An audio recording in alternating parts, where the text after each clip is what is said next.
माझ्या घरावर दगडफेक केली। माझा त्यावेळेस मुलगा लहान होता, त्या मुलाचं सुद्धा 4-5 तास मुलगा आमचा सापडत नव्हता। या सगळ्या निवडणुकांमध्ये तुमच्या समोर बलाढ्य उमेदवार राहिलेत, तर त्याचा अनुभव काय होता? 2007ची जी पहिली निवडणूक लढवली त्यावेळेस सुद्धा अनेक अडचणी विरोधकांनी माझ्या समोर उभ्या केल्या। म्हणजे अक्षरशः माझ्या घरावर दगडफेक केली।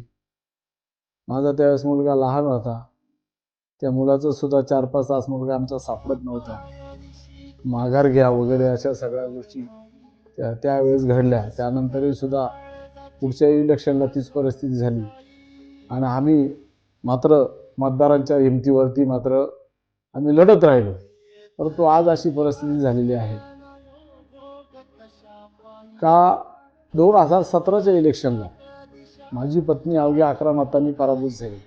तो पराभव नसून तो करण्यात आलेला एक षडयंत्र आमच्या पाठीमागे विरोधकांनी उभं करून आम्हाला पराभूत केलं।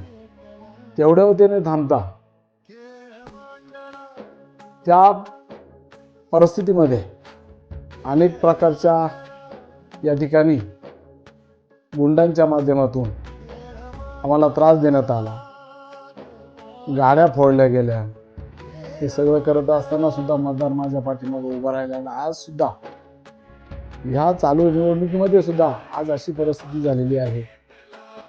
पक्षाने आमच्यावर भरोसा टाकून आम्हाला उमेदवारी दिली, परंतु उमेदवारी करत असताना आज प्रचाराचा आमचा 7वा दिवस आहे। प्रचार करत असताना पहिल्या दिवसापासून ज्या दिवशी एबी फॉर्म भेटला त्या दिवसापासून आमच्यावर अनेक प्रकारचे हल्ले म्हणा, माझ्या कार्यकर्त्यांना धमकावलं जातंय, त्यांच्या घरी जात आहे, प्रचार करू नका, तुम्हाला इथं राहायचं असेल तर विचार करा।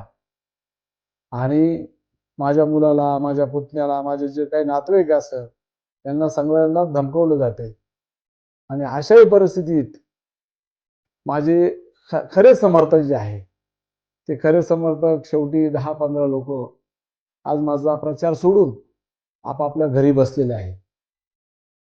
अशी परिस्थिती सध्या माझ्या भोवती चालू आहे आणि ती परिस्थिती जसं जसं इलेक्शन जवळ येईल तसं ती वाढत जाईल असं एकंदर चित्र आहे।